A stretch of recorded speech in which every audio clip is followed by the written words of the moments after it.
தேவஸ்யாந்தம் நவிந்து சுராசுரகணாக தேவாய தஸ்மை நமஹ. ரொம்ப பரம பவித்திரமான பாரத தேசம். எத்தனையோ நாடுகள் இருக்கு, எத்தனையோ க்ஷேத்திரங்கள்லாம் இருக்கு.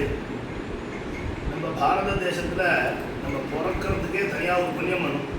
எப்படி பிராமணனாக பிறக்கிறதுக்கு ஒரு புண்ணியம், மனுஷனாக பிறக்கிறதுக்கு ஒரு புண்ணியமோ, அது மாதிரி நம்ம பாரத தேசத்தில் பிறக்கிறதுக்கே தனியாக ஒரு புண்ணியம் பண்ணும். ஏன்னா இந்த பாரத தேசத்தில் நம்ம பண்ணுற இந்த தர்மம் தான், இந்த தர்மத்தோட காற்று பட்டு தான் மற்ற தேசமும் க்ஷேமமாக இருக்குது அப்படின்னு நான் சொல்லலை. ரொம்ப பெரியவாரெலாம் இந்த விஷயத்த சொன்னது. அப்பேற்பட்ட உயர்ந்த க்ஷேத்திரம், அதுலேயும் சில குறிப்பிட்ட க்ஷேத்திரம் இருக்க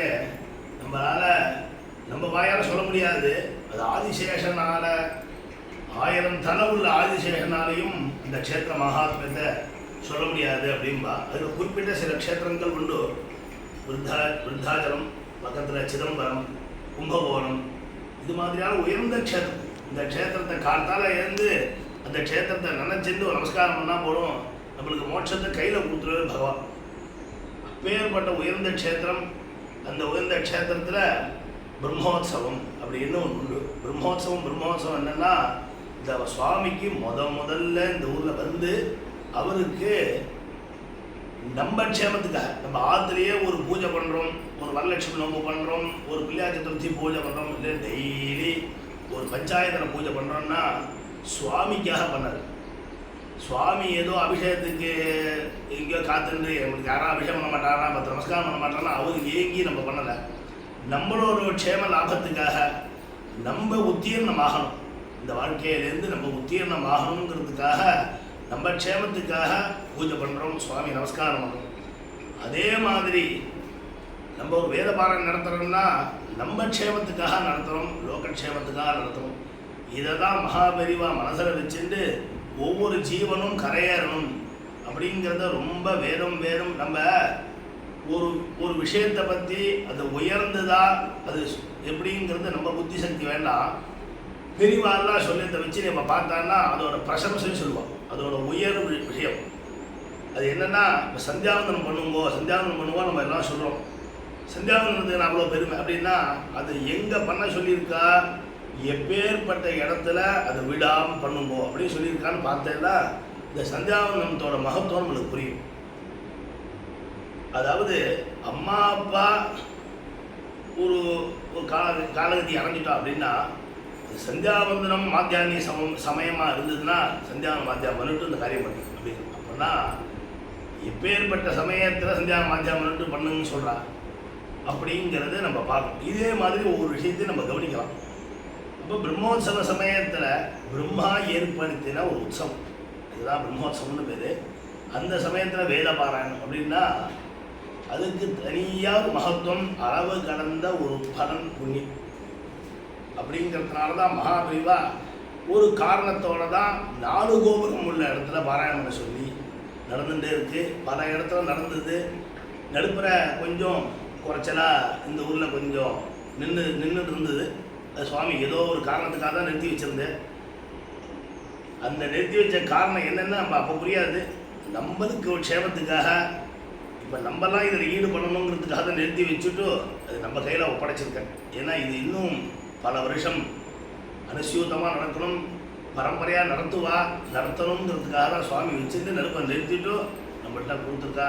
இந்த ஜடாபாராயணம்ங்கிறது ஒரு மகாபெரிவா சொல்வாலாம், ஒரு இன்ஜெக்ஷன் பண்ணுறாப்லையே. அது ஒருத்தர் ரொம்ப ஐசியூவில் இருக்கான் அப்படின்னா மாத்திரையை கொடுக்குறேன், ஜலம் கொடுக்குறேன், வெப்பம் கிடையாது, டக்குனு ஒரு இன்ஜெக்ஷன் போடுறான், படப்படம் முடிச்சுக்கலாம். அதுக்கப்புறம் நார்மலாக உள்ள ட்ரீட்மெண்ட் பண்ணுறாப்புல உலகம் இப்போ இருக்கிற போகிற போக்க பார்த்தா பயமாகவும் இருக்குது, பயங்கரமாகவும் இருக்குது. இதில் எப்படி நம்ம கரையேற போகிறோங்கிற விதம். இதில் இன்னொரு விஷயம், நம்ம குழந்தையெல்லாம் எப்படி நாளைக்கு நல்ல குழந்தையெல்லாம் இருப்பா, அவள் ட்ரெஸ்ஸுலேருந்து அவள் குணத்துலேருந்து நம்ம பார்த்தா பையங்கிறது வெளியே குழந்தையில பார்த்தா சொல்கிறோம் அப்படி இருக்காங்கிறோம். அது அங்கேருந்து சுற்றி கடைசியில் இந்த கொரோனா மாதிரி அங்கேருந்து இங்கேருந்து கடைசியில் நம்ம பார்த்தா வந்துட்டாப்புல இது நம்ம குழந்தைகளுக்கும் வந்துடாமல் இருக்கணுமே அப்படின்னு அந்த 10 பரிவாரை பார்த்தா நமஸ்காரம் பண்ணுறது, நமஸ்காரம்னு வாயால் சொல்கிறது, சௌக்கியமானு கேட்குறா பசங்கள்லாம். குழந்தையெல்லாம் சௌக்கியமாக கேட்க வேண்டியதான். முதல்ல குழந்தைய என்ன சொல்லணும்? நமஸ்காரம்னு சொல்லணும். பெரியவாளை பார்த்தா நமஸ்காரம் மாமா அப்படின்னு சொல்லணும் இல்லையா? அப்போ எடுத்து சௌக்கியமானாங்க, சௌக்கியமானு கூட கேட்கலையான்னு சொல்லுவாள். யாரும் சொல்லுவா? சம வயசாக இருந்தால் கொஞ்சம் பெரியவாளாக இருந்தால் சொல்லுவாள்.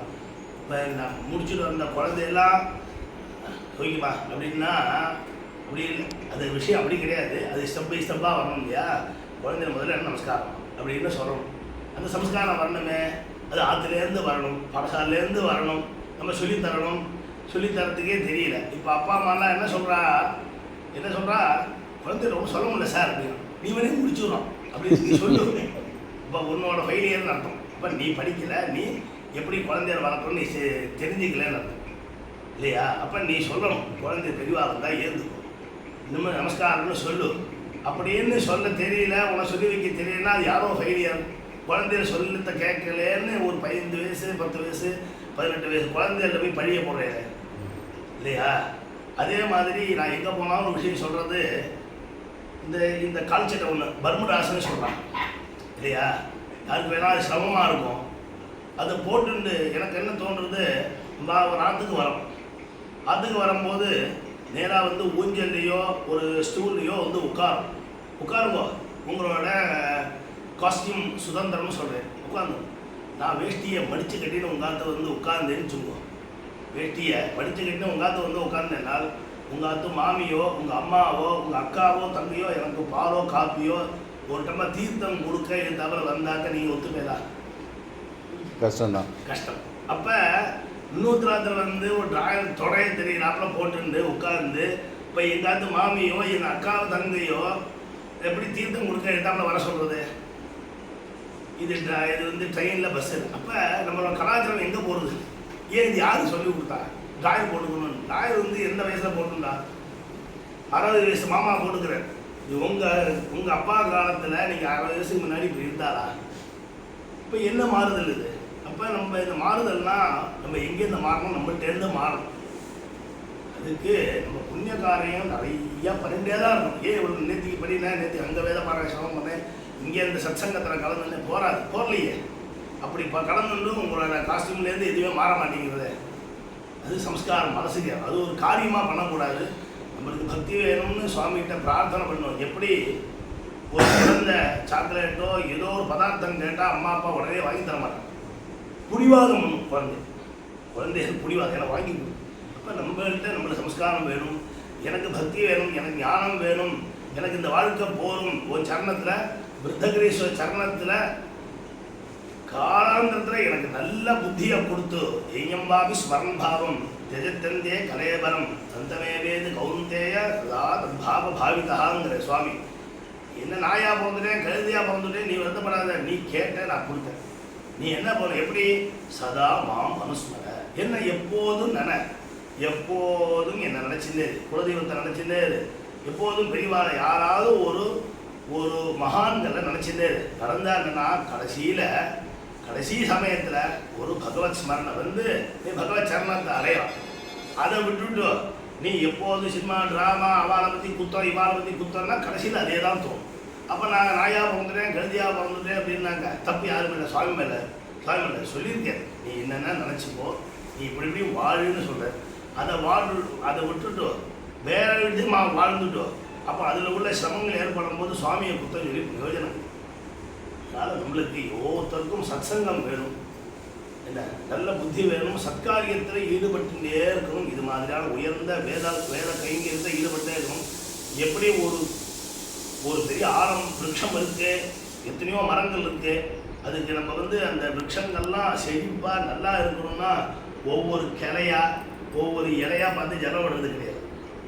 அது மூலத்தில் ஜலத்தை வேரில் ஜலம் விட்டால் எப்படி அந்த மரங்கள் நல்லா புஷ்பிச்சு பலத்தை காலத்தில் கொடுக்குறதோ அதே மாதிரி எல்லாத்துக்கும் ஆதாரமாக உள்ள அந்த வேதத்தை காப்பாற்றணும்னா ஏதோ புஷ்பத்தை வாங்கி வச்சோம், அதுக்கு புஷ்பம் போட்டால் அது ஒரு காரியமாக தான் ஆகும். இது வேதத்தை காப்பாற்றிருந்தா ஆகாது. இப்போ என்ன பண்ணணும் அப்படின்னா இது மாதிரி மகான்கள்லாம் மகாபிரிவா மாரி உள்ள வாழலாம். பிரம்மோத்சவ சமயத்தில் ஜடாபாரம் நடத்தணும்னு சொல்கிறா இல்லையா? இதுக்கு யார் பணம் கேட்டாலும் அவள் லட்சக்கணக்கில் செலவாகும். நம்மளால் என்ன முடிஞ்சதோ அதை அவசியம் கொடுக்கணும். நான் கொடுத்தேன், நான் இது செஞ்சுருக்கேன் அப்படின்னு சொல்லக்கூடாது. ஆனால் சொல்லணும். யார்கிட்ட சொல்லணும்? நம்ம 10 குழந்தைகள் சொல்லணும். நீ ஜடாபாரம் நடக்கிறதுப்பா, நான் இந்த வருஷம் 1000 ரூபா கொடுத்துருக்கேன், 2000 ரூபா கொடுத்துருக்கேன், நீ வந்து உன் காலத்தில் 5000 ரூபாயாவது கொடுக்கணும், 10,000 ரூபா கொடுக்கணும், ஆனால் கொடுக்கறத நிறுத்தக்கூடாது அப்படின்னு சொல்லணும். பேரங்களுக்கு சொல்லணும். அப்போ தான் வேதபாராயணமும் உண்டு, வேதபாராயணமும் உண்டு, அது நம்மளுக்கும் சம்பந்தம் உண்டு, நம்ம அவசியம் கலந்துக்கணுங்கிற அந்த குழந்தைகளுக்கு தோணும். இது அவசியம் ஒவ்வொருத்தரும் பண்ணணும். பண்ணினதுனால தான் இவ்வளோ பெரிய காரியத்தை, பெரிய ஜட ரதம், கன ரதம்னு இந்த ரதத்தை 4 வித்வான்களும் 13 நாளாக சொல்லி இந்த கன ரதத்தை இப்போ ஒரு இடத்துல கொண்டு நிலையில் நிறுத்தியிருக்கா. உங்களோட சப்போர்ட் இல்லாமல் இந்த 5 வருஷமாக பண்ணவே முடியாது. அதனால் நீங்கள் எப்போ இதுமாரி ஆதரவு தரலோ இதே மாதிரியாக உங்கள் அக்கம் பக்கத்தில் எல்லாம் சொல்லி ஏதாலும் ஒரு தடவையாவது அவசியம் நேராக வந்து எல்லாரும் கலந்துக்கணும். இந்த இவ்வளோ பெரிய ஒரு உற்சவத்தில் நேராக வந்து கலந்துருந்து அந்த ஒரு நாளைக்காவது ஒரு க்ஷேத்திர வாசம், சுவாமி தரிசனம், வேத சிரவணம், இந்த சத்சங்கத்தில் எல்லாரும் ஈடுபடணும்.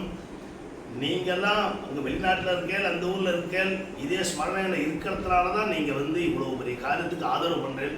இருந்தாலும் இன்னும் பெரிய ஆதரவு நிறையா கொடுத்தேன்னா இந்த 4 பேருங்கிறது 8 பேர் ஆகும், 8 பேருங்கிறது 12 பேர் ஆகும், 12 பேருங்கிறது 16 பேர் ஆகும்.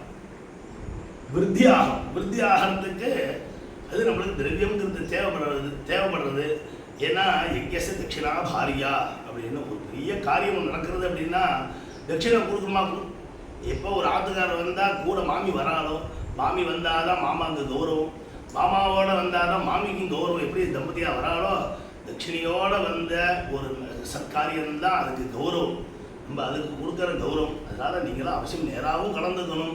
திரவியத்தையும் நிறையா கொடுத்து இந்த பாராயணம் ஆச்சந்திர தாரகம், சூரிய சந்திரால் இருக்கிற வரைக்கும் இவாலும் அனுசூதமாக நடத்தி அவள் பேரன் பேத்தி அவள் அப்படியே பரமன் நடத்தணும். நீங்கள் கொடுக்குற கைங்கரியத்தையும் நிறுத்தாமல் கொடுத்து இதே மாதிரியான வேத பாராயணம் எங்கே பார்த்தா லோகம் ஃபுல்லும் நடந்து எல்லா பிரம்மோத்சவத்திலையும் இதே ஜடாபாராயணம் கனபாராயணம் நடந்து எல்லாரும் க்ஷேமமாக இருக்கணும்னு இங்கேயும் கிரக நிர்மாணம் பண்ணியிருக்கா. ரொம்ப சீக்கிரம் யாருமே எங்களுக்கு பணம் சேரணும்னு சொல்லிகிட்டே இருப்பா. ஆனால் அவரோட மனசு, அவர் சந்திரசேகர மாமா அந்த தம்பதிகளோட மனசு இந்த குழந்தைய அப்படி வளர்த்துருக்கா. இந்த ஸ்ரீராம் அந்த தம்பதிகளை அவளும் இவ்வளோ சீக்கிரம் நம்ம ஏதோ ஒரு இடத்துல ஒரு ஜடாபாராயண தைபுஷத்தில் சொன்ன ஒரு சின்ன விஷயத்தை அது பார்த்தா பெரிய நம்ம எங்கேயோ போகிற போக்கில் ஒரு விதையை போட்டு போவோம். 10 வருஷம் கழித்து பார்த்தா பெரிய ஆலமரமாக வளர்ந்துக்கும். நான் என்ன சொன்னேன்னு எனக்கே மறந்து போயிடுது. ஆனால் இவ அப்படி எங்கேயோ சுவாமி நான் பண்ணலது அந்த மத்தியாஞ்சனம் அவர் மகாலிங்க சுவாமியும் ருத்தகிரீஸ்வரரும் என்ன ஒரு அர்ஜுனன் நிமித்தியேன்னு சொல்கிறாப்புல, என்ன ஒரு வாழ்க்கைக்கு ஏதோ சொல்கிறாப்புல சொல்லிவிட்டு அது பார்த்தா இன்றைக்கி பெரிய விருட்சமாக இருக்குது. இன்னும் பெரிய விருட்சமாக ஒரு சேனையே வந்து இருக்கிறாப்புல எப்படி ஆலமரம் வளருதோ அதே மாதிரி இது ரொம்ப பெரிய விருட்சமாக வளர போகிறது. இங்கே பக்கத்தில் இங்கேருந்து பார்த்தா இங்கே விருத்தகிரீஸ்வரர் கோவில் தெரியுது, கோபுரம் தெரியுது. ராத்திரிலேருந்து பார்த்தா நேராக விருத்தகிரீஸ்வரர் கோவில் தெரியுது. அவர் சன்னதியிலே தான் பாராயணம். இது ஆத்திர பாராயணம் நம்ம நினைக்க வேண்டாம். அவர் சன்னதியிலேயே, ஏன்னா கோவிலுக்குள்ள ஊருக்குள்ள கோவில் கோவிலில் இது ஒரு பிராகாரமாக இருந்துடும் 500 வருஷத்துக்கு முன்னாடி. என்ன இப்போ நம்ம இங்கே இடம் வாங்கி கட்டி ரொம்ப ஒரு மனசு திருப்தியாக மனசு நிம்மதியாக அந்த பாராயணம் நடக்கிறது. ஆகாரத்துலேருந்து அவள் தம்பதிகள் வருஷம் எந்த லோகத்தில் எங்கே இருந்தாலும் இங்கே வந்துடுவாள். என்ன அவள் குழந்தைகள் அத்தியனம் பண்ணியிருக்கா, அத்தியனம் பண்ணாலே போகிறோன்னு சொல்லிட்டு எங்கள் அத்தை அத்தியனம் பண்ணியிருக்கான் போகிறோம் அங்கே உண்மையாக இருக்கலாம் வரணும் அப்படின்னு சொல்லிட்டு இது அவள் வந்து பணத்துக்காக வரல, கைங்கரியமாக வந்து வேத கைங்கரியம்னு ஒரே ஒரு விஷயத்துக்காக இந்த தம்பதிகள் அவ்வளோ ஆசையாக வந்து, ஏன்னா ஆகாரங்கிறது ரொம்ப முக்கியம். கொஞ்சம் எண்ணெய் புளிப்பு கூட போயிட்டுச்சுங்கோ அடுத்த வேலை பறந்து வர முடியாது, படுத்துருவோம் ஆத்மார்த்தம். அப்படி இல்லாமல் அவள் வந்து தன்னாத குழந்தைகள் தான் நடத்துகிற பாராயணங்கிற உள்ளுக்குள்ள அந்த மனசு இருந்ததுனால தான் அவள் வருஷம் ஓடி வந்து கைங்கரியத்தை பண்ணி கொடுத்து அவளும் க்ஷேமமாக இருக்கணும், அவள் குழந்தை எல்லாமும் க்ஷேமமாக இருக்கணும். இந்த பாராயணத்துக்கு கைங்கரியம் பண்ணிடுவா மனசால் வாக்கால் திரவியத்தால் யார் கைங்கரியம் பண்ணியிருக்கேளோ இது விடாமல் பண்ணி வாழையாக க்ஷேமமாக இருக்கணும்னு மகாபரிவாட்டியும் வேத மாதாட்டையும் பாலாம்பா விருத்தாம்பா சமேத விருத்தகிரீஸ்வரத்தையும் மனப்பூர்வமாக பிரார்த்தனை பண்ணிக்கிறேன். எல்லாரும் க்ஷேமமாக இருக்கணும். நம பார்வதி பதையே ஹர ஹர மகாதேவ்.